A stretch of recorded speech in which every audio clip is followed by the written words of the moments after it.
summer school, it's nice to be out of the heat of southern Arizona at this time of year. It feels a little bit like winter, but it's wonderful. It's wonderful. So so I'm at the University of Arizona, where I run this lab called the Neuroscience of Reinforcement Learning and Decision-Making Lab. And we study we try to get at all aspects of reinforcement learning and decision-making. We're going from very, very simple decisions, like these perceptual decisions. How do I make sense of a bunch of clicks coming into my ears? All the way up to, we've just started a project on phishing email decision-making. So how do you decide whether an email is a phishing attack or not, right? And that's kind of a fun one, because that's an experiment you can do in the lab. You can also do in the real world. You can actually phish people, and it's kind of fun, and it's a great way to fund your lab if you can't get grants. Shh, don't tell the IRB. Okay, so it's the Neuroscience of Reinforcement Learning and Decision-Making Lab, which if you squint hard enough, you can call this the nerd lab. So these are the nerds. Everyone loves to be a nerd. So what I'm going to talk about today is not everything that we do, but this one particular area or line of work that started in my postdoc on the orbitofrontal cortex. So here's not your, but a orbitofrontal cortex. So here's a brain shown from below. The OFC is all of these colored regions on both sides. It's basically the area above your eyes. And it's this wonderful area of the brain that is very big, so that's nice. It's very well connected, so it connects to all of your favorite areas. So inputs from all sensory modalities, dopamine, reciprocal connections to striatum and amygdala. I gave this talk at a place that was very hippocampal focused, so I included hippocampus there, because that, the whole rest of the brain is just an addendum or an asterisk on the hippocampus. That's agreeing, isn't it? That's laughter of agreement. Everyone's like, it totally is. So it gets inputs from the hippocampus, so that's how it can do anything. But what does it do? What does it do? So what does the OFC actually do? And this has been this puzzle, certainly for the 20th century neuroscience, even going back actually to the 19th century, this really bizarre puzzle of what does the OFC actually do? And the first answer we had was nothing. So in the mid-20th century, you could take a patient with OFC lesions, and you could give them all sorts of tests in the lab, tests of memory, language, IQ, all of these, very simple neuropsych testing, and you will find they have no deficits in many or most of these functions. To the point that in the US, where healthcare is crazy, insurers would use this result to not pay for treatment for these people. So this is kind of a puzzle, right? So OFC does nothing. Big area of the brain, front of the brain does nothing. But, right, we did know from 19th century neuroscience that OFC has a major impact on the tests that we face in life. So the classic example here is the Phineas gauge example. You stick an iron spike all the way through your OFC. You manage to survive it, right? So clearly it's not completely essential for life, but you suddenly start making really crazy decisions. So Phineas gauge ended up, at least in the story, going off and marrying prostitutes and joining a circus and all kinds of things. The stories of OFC patients follows a similar line. So you get people who get these kinds of damage and they start to make really bizarre decisions and gambling away all your money, getting divorced and marrying, prostitutes and things like that. Those are actually common themes. I once gave this talk to a more general audience, and somebody came up to me afterwards and admitted that they had been seeing prostitutes after their traumatic brain injury, which was more information than I really wanted to have. So don't do that. Don't come and tell me that information if that's what you've been doing too. Okay, so this is a big puzzle, right? So what does it do? It does nothing, or it does these big effects on life. But then we started recording from the OFC, and the answer to the question was it does everything, right? So you can find neurons in OFC that code everything: stimulus, identity, value, confidence, past actions, past rewards. And there's this, sort of line of research was wonderfully summarized by this great review a couple of years ago, asking, what does the orbitofrontal cortex not do? And they have this great line where they say the OFC has been implicated in nearly every function known to cognitive neuroscience and in most neuropsychiatric diseases. It's incredible. It's everything. So it either does nothing or it does everything. And how can we have a theory that captures that idea of being super important and coding everything and be very important for tests of life, but then you can survive pretty well without it? And so the theory we proposed back in 2014 was this idea that the OFC codes a state space for reinforcement learning. And in the years since, we've sort of come to refer to this as the state space theory for OFC. So what do I mean by state space? And we've had a couple of nice examples already today and over the course of the workshop, summer school. But I just want to sort of be fairly precise or give you a good example of how I think about state spaces. So, in dry terms, it's sort of an abstraction of the current task that facilitates learning and decision making. And as an example, let's go back to the original reinforcement learning paradigm, that of Pavlov's dogs, right? So here you've got the dog set up in the equipment. He's measuring, various kinds of things. He's giving it food or not. It's this very elaborate setup, right? But from the point of view of the dog, all you should really care about is only one thing in that space, which is the bell or not, right? Or maybe the food as well. And so you can have a very simple abstraction of this incredibly complex setup down to a very simple state space, which is to say I have an initial state. That's where I'm all set up and I'm waiting for the bell to ring. Then the bell comes on. That's really important because immediately following that, I get the reward, food or whatever it is, right? So this is an abstraction of that state space. Now, these states are, at least all you would need to do to move around in this state space is very apparent in the world. The bell is a very salient stimulus. The reward is very salient.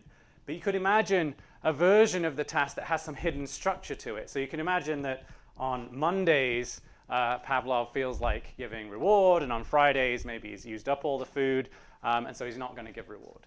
And this, from the point of view of the dog in the setup, right, these two states, Monday and Friday, are completely indistinguishable from one another, at least initially, right? Unless you're a dog and you can keep, a really smart dog and can keep track of the day of the week. This is hidden information.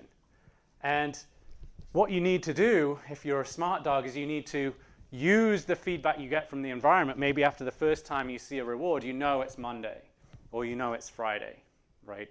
And so you can, if you can do that, then you can learn not to be disappointed on Friday, not to be too disappointed on Friday, and not to be too excited on Monday when you get reward. You can predict what's going on.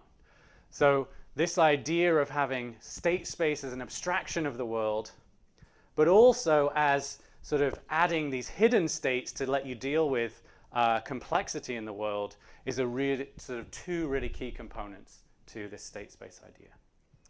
So what I'm going to do in this talk is just, outline this state space theory, give a, very concrete example of delayed alternation. I'm going to talk about an fMRI task that really was, really the pioneer there was Yael and this postdoc Nico Schuck. And then I'm going to talk about the project that people have been doing all week, which is sort of moving towards a mathematical account of this state space theory and sort of trying to put it on a firmer theoretical ground. So start with just a very simple example. This is work done with Yuji Takahashi, Jeff Schoenbaum, and Yael Niv. And what I'm going to look at is a very simple paradigm of delayed alternation. So this delayed alternation is one of the simplest tasks where you have to have some sort of hidden state. So delayed alternation looks like this. On trial 1, you have two stimuli, A and B. A leads to reward, B leads to no reward. Then after a delay, I present you with A and B again, but now I've switched the reward contingency. So it's like a one trial reversal. A goes to nothing, B goes to reward. Trial 3, reverse them again, right? So to do this task properly, if you have an intact OFC, one way you can do it and one way you can learn it well is to have a state representation that takes into account what happened on the last trial. So a very simple version of this is to say, okay, I've got one state where on the last trial I got A leads to no reward and B leads to some reward. Or I've got another state where on the last trial A was rewarded and B wasn't rewarded, right? That's a simple two-state model of this task. And you can see in trial 2, I should be in this state because on the last trial it was A1, B0. And in that state, what's going to happen if I choose option B is I'll get reward. If I choose option A, I won't get reward. And then on trial 3, I go into the other state, right? And I get my rewards in that way. And so what I can do is just take this state space representation, throw it into, throw it into the sort of standard temporal difference learning algorithms. We've seen those equations earlier in both talks, actually. I've not got the specific equation here, but we'll be playing around with it in the tutorial. Very simple idea. If I do that, I'm going to learn a high value for A in this A0, B1 state and a low value for B. And conversely, in the other state, I'm going to learn a high value for B and a low value for A. And perhaps not surprisingly, if I do that, I can do the task really well, right? Now let's imagine having an OFC lesion. And the idea is, if I have an OFC lesion, I can't represent the state space very well at all. And in particular, the part of the state space I'm going to lose is really the hidden part of the state space, right? And the hidden part is what happened on the last trial. There's nothing on a given trial that tells you whether you're in an A is correct or a B is correct state. So if I lesion the OFC, I should go down to having just a single state, whatever my initial state of the world is, right? All stimulus driven. And I've got an A goes to reward, B goes to no reward on the first trial.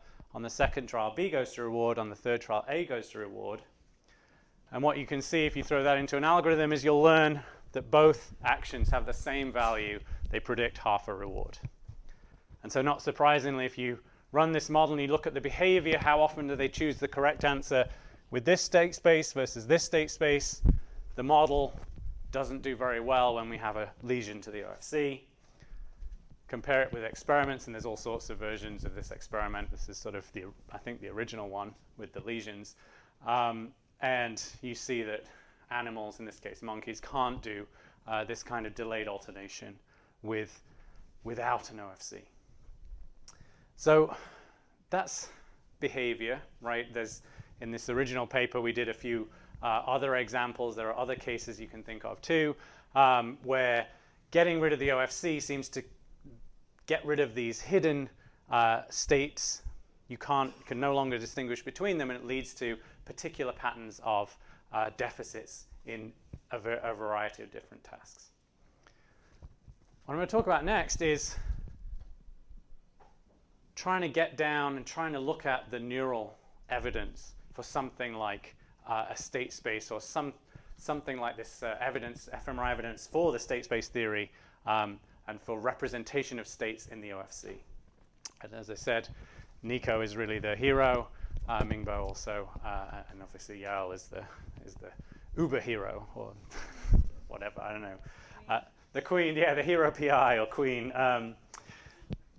So this task really is a wonderful task called the faces houses task, and it's using faces and houses for the exact same reason that IDA is using these very particular stimuli, so you can decode whether someone is looking at a face or a house. And the idea is, in this task, you see stimuli like this. It's a sort of face superimposed on a house, right, which is sort of a weird stimulus, but it's quite nice.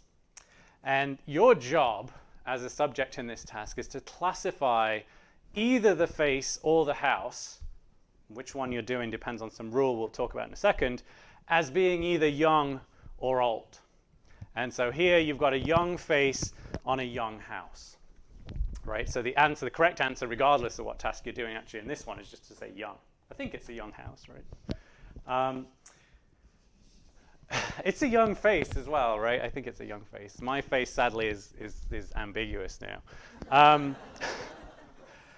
So whether you are doing the face house or the task house, so the face task or the house task depends on what you did on the last trial.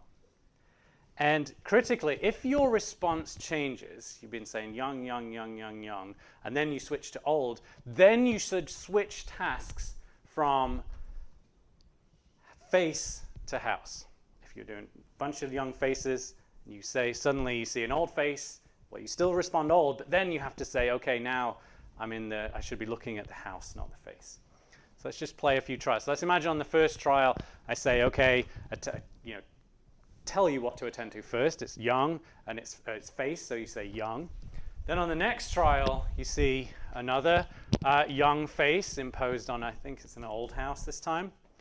And once you get into trial 2, now we can start to talk about your location in a state space. And your state space here is defined by what task you were doing on the last trial and what you said on the last trial, and what task you were doing on this trial and what you said on this trial. So that is, on this second trial, you're in this face young trial, or state, right? Where it's face young on the last trial, face young on this trial. And you can imagine playing this and you keep getting young faces and young faces. So there's a sort of self-transition for this state. Then at some point you get an old face, right? You see that old face, and now you're in a new state because you got face young on the last trial but face old on this trial. And crucially, that tells you on the next trial I have to shift to yet another state, which is to switch to the houses task on this one, right? So now I've got face old on the last trial, houses on this trial, and this is a young house, but obviously an old face.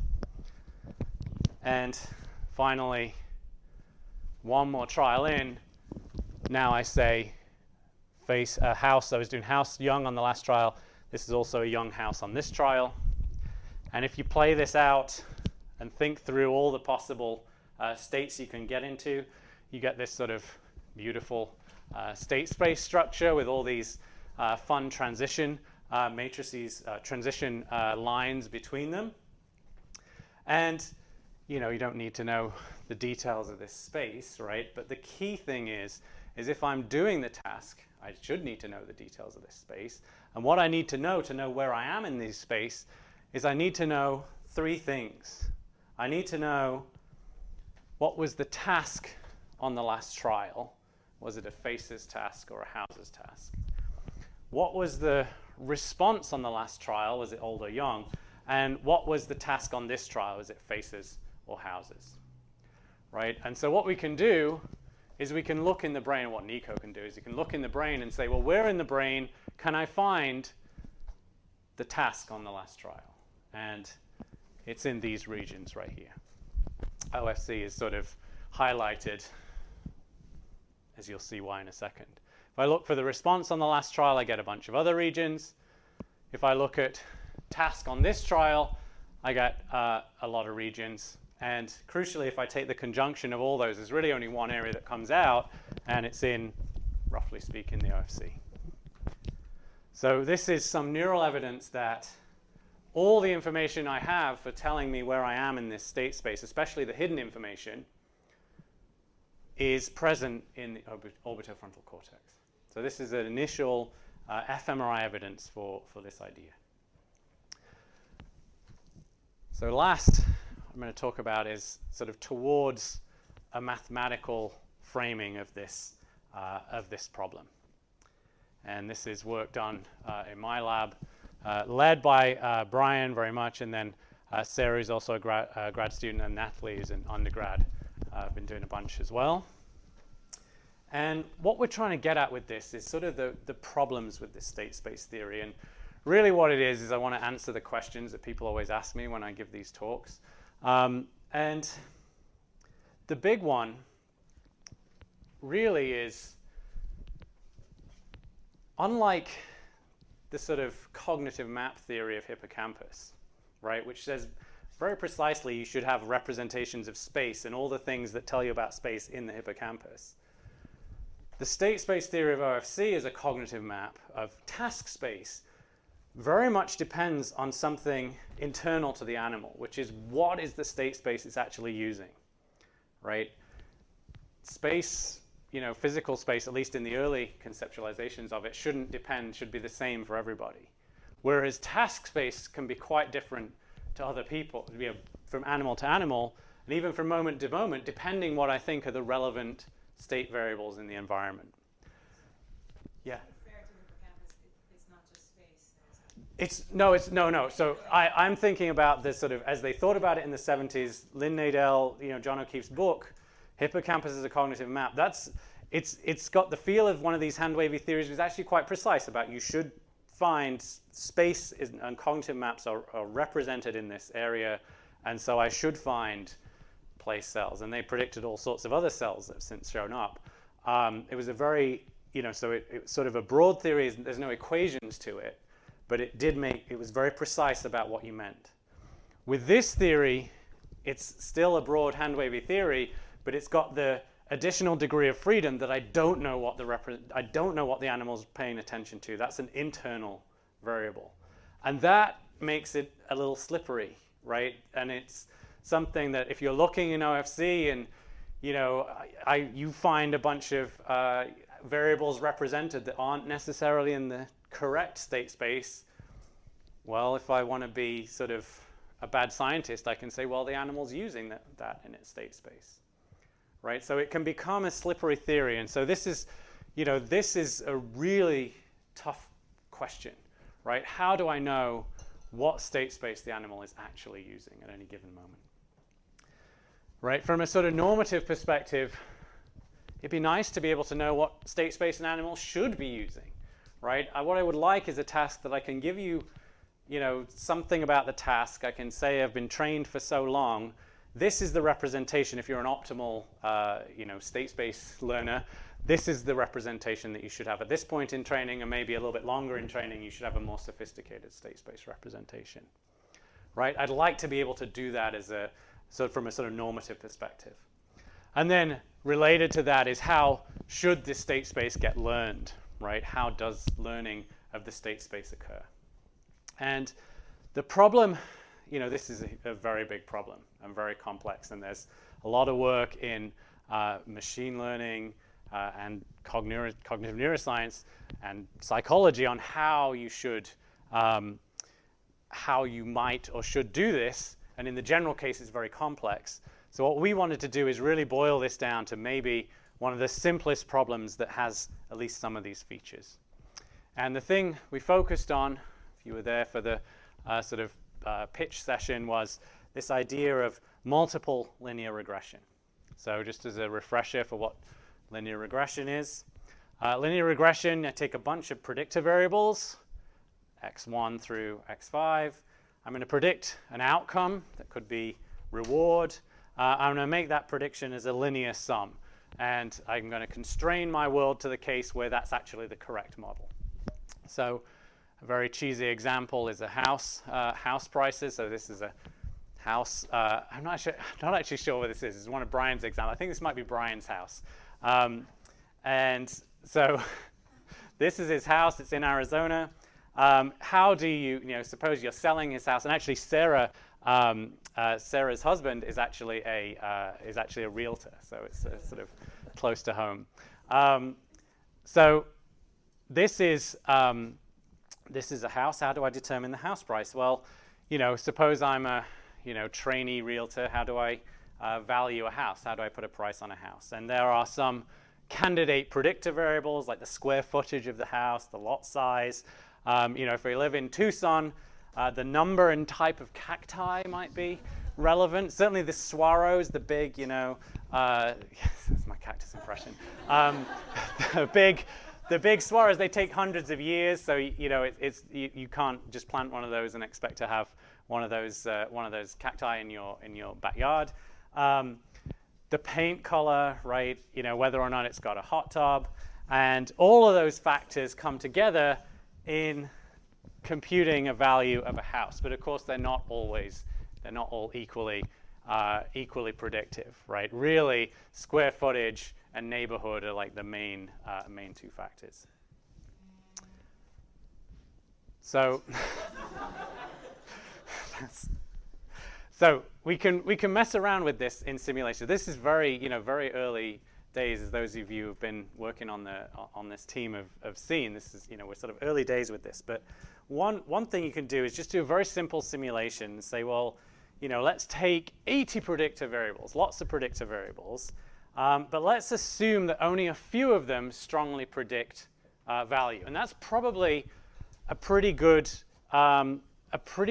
sort of model of the real world, where it's probably not 80 variables that determine house price. It really is only lot size or square footage and neighborhood.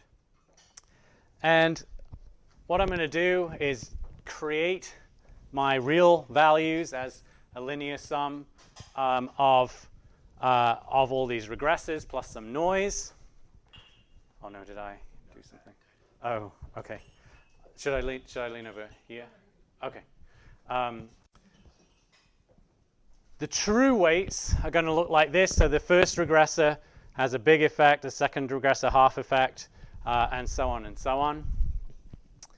And then what I can do is just simulate how well I do, simulate a linear regression model with a fixed number of regressors in the model, either 1, 2, 3, 4, all the way up to 80 regressors in the model. And then I can just ask at test time, right, not on the training data, but on test data, new data, how well can I predict house prices, if you like, on new data as a function of how many regressors I put in my model, and also as a function of how long I've been training my model. So a very simple plot here is just to say number of regressors in my model versus the mean squared error, how bad am I at predicting, as a function of now each line is going to be for different numbers of training trials. So for about 100 training trials, what you see is if you just have one regressor, you do okay, but if you have two regressors, you do better, right? But when you get more than two regressors, you start to overfit the data, right? You have too little training data to estimate those reliably, and you're better off not having those additional regressors in your model, right? So, but if I train it a bit more, now, well, more training data, I always do better in these kinds of models. But I'm doing better, but also better if I have more than two regressors. So maybe I've got 4 regressors as my minimum. More data, more regressors is the best thing I can do, and so on, and so on, right? So this is getting towards this idea that, I mean, it's a simple idea from model fitting, right? More parameters can fit the training data better, but they won't fit better on test data because they're starting to overfit the training data. But this is getting towards an idea of, well, maybe this is how or why we should start to build up these state spaces one at a time. It's not an algorithm for saying how you should do that, but it's sort of the normative point behind why you might want to do that. So it's pointing towards a normative account of this state space. The more data we get, the more regressors we should include in the model. Is there something? Oh, sorry.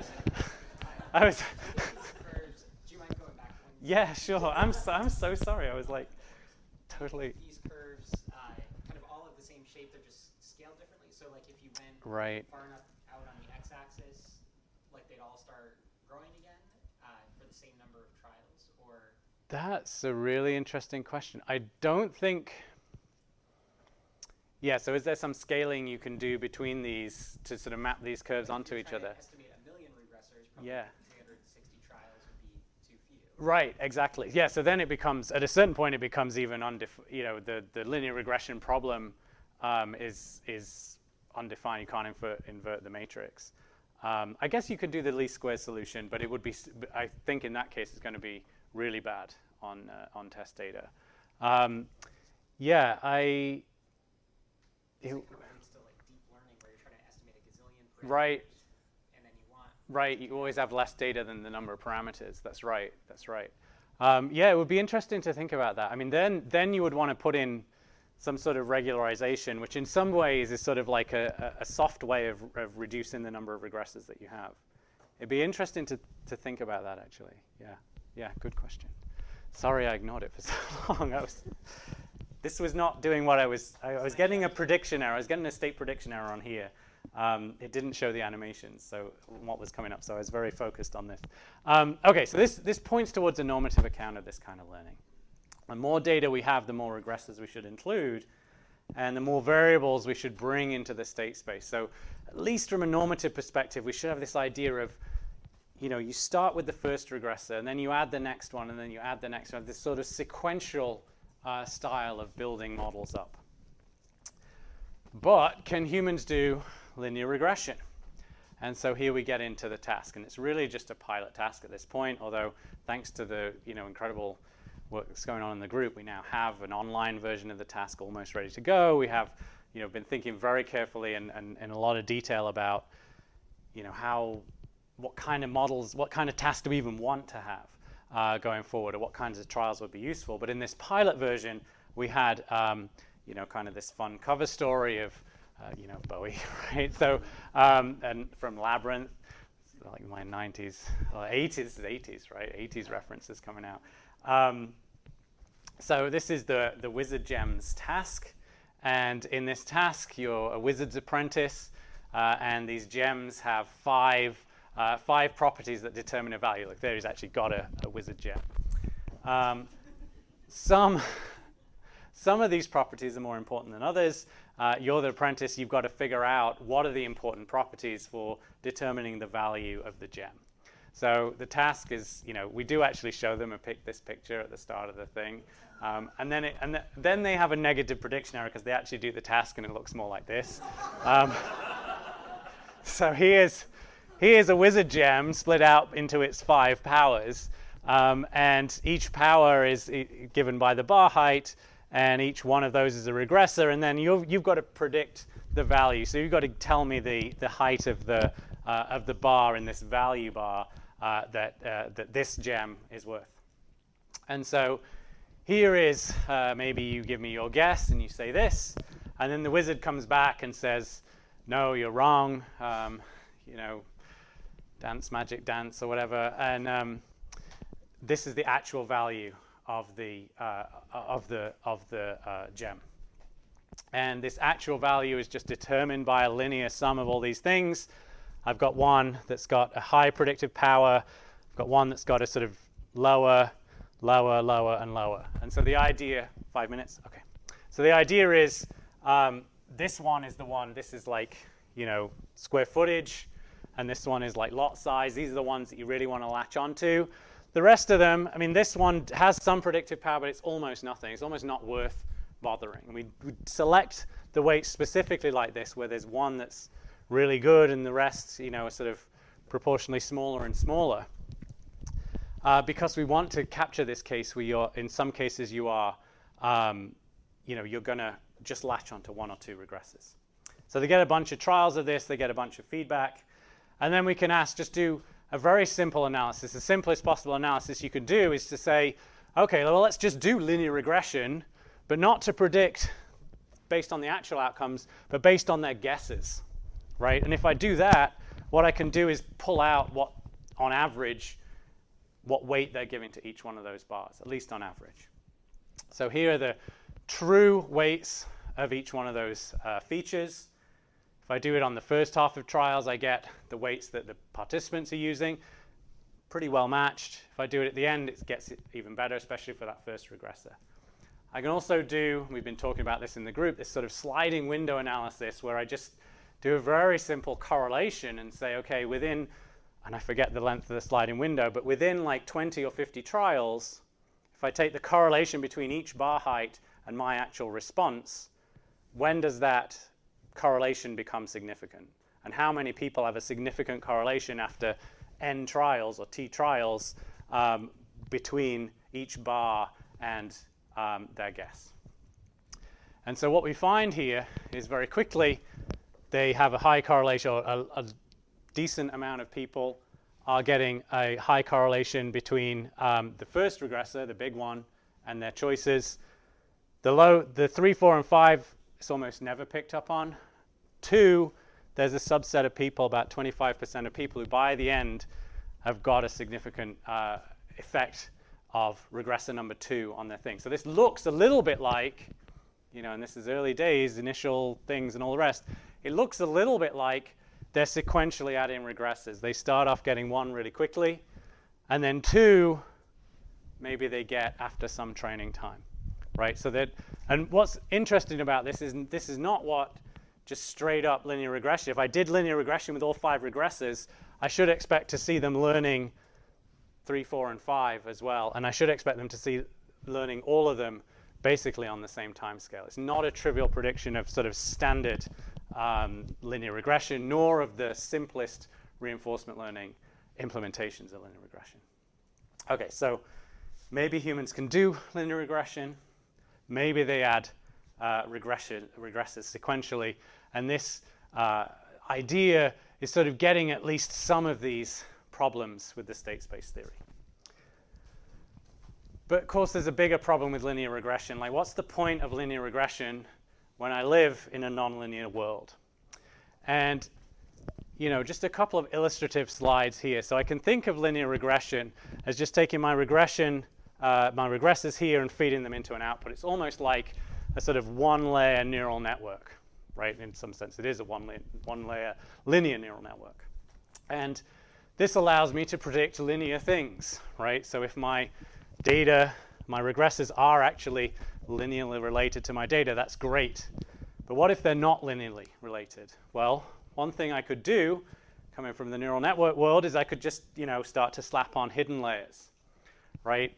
And so one thing I can do is I can put on radial basis function hidden layers, and I turn my linear regression, which is still linear at this stage. There's a nonlinear stage here, but this is entirely linear.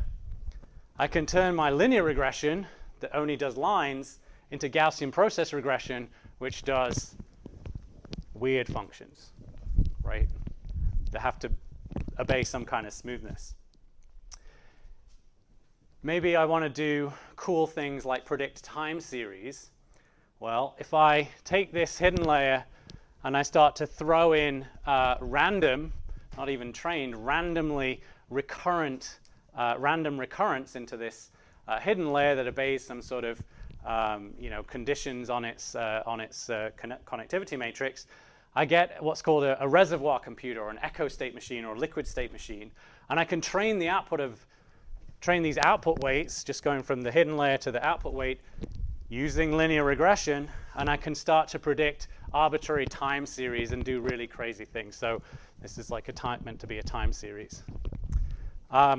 So I think linear regression plus some nonlinear weirdness can actually be, we know it can be a really effective tool for learning. So that's, more generally, I think why trying to understand how people might be doing linear regression is, getting us towards a more general model of learning. Okay, so with that, I'll just thank my collaborators. There we go. You've seen that, and any questions, we'll do that. Okay, thanks.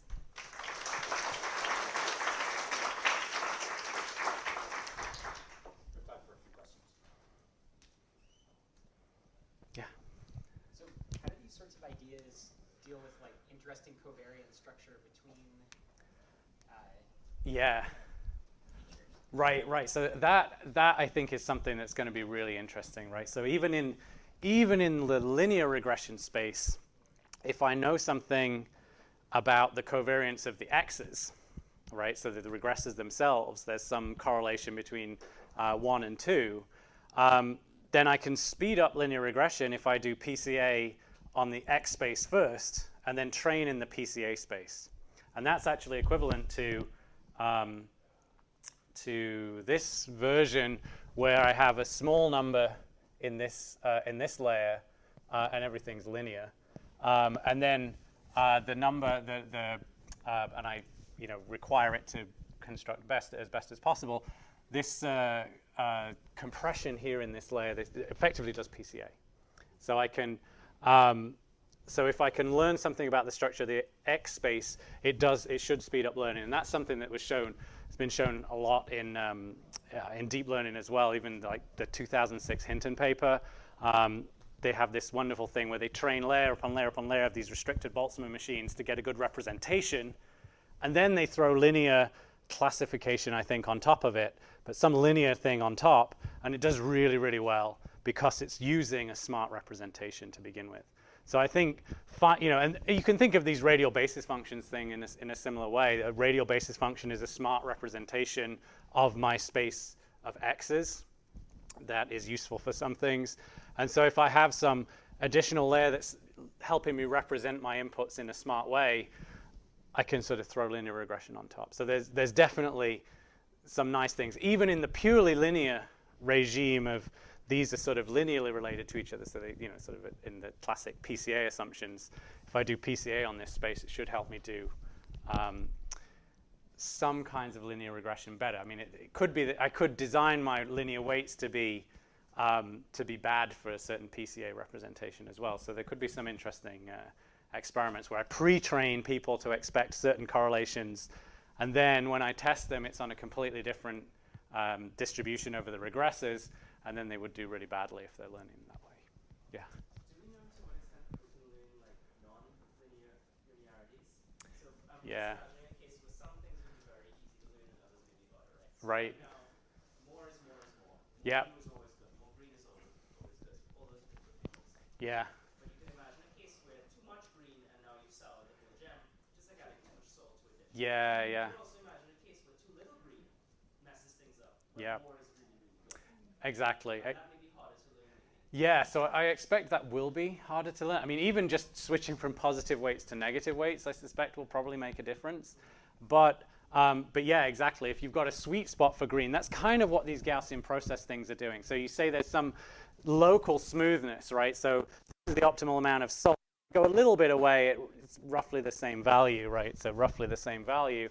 But if I go further away, then all bets are off. A priori, I don't know, is 10 times as much salt going to be bad, or is it going to be good? Well, if I use model base, maybe I've got a smart idea. But that's one way you can get this kind of, you can learn these weird functions. And I think that would be one version of this experiment that would be interesting to test, would be the explicit Gaussian process version, where there is some underlying covariance structure, right? Are you able to pick up on that? And then, the real test would be if I train you, in this regime of X space, but now I test you over here, well, linear regression would say you make a prediction all the way down here.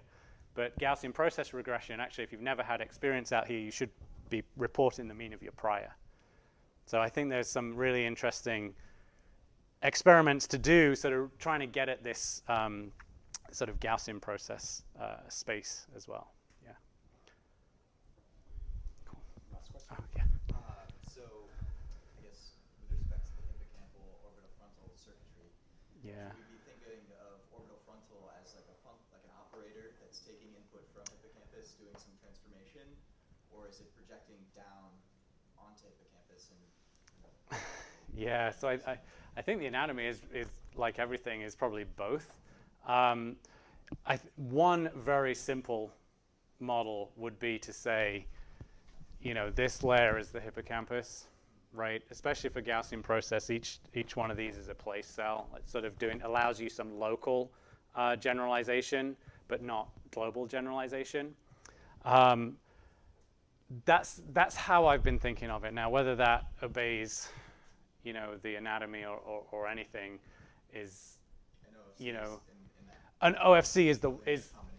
exactly. This is the OFC where you're sort of computing what is relevant. You could say, though, that maybe OFC is one layer on top of this, which is sort of pulling out just the relevant bits of this hidden representation, right? And then doing value on top of that. Because it's not just value, it has to be sort of state as well, because you don't just get neurons that code the predicted value, you get all sorts of other things as well. So they seem to be the stimuli. Great. Well, let's thank Bob again for the talk.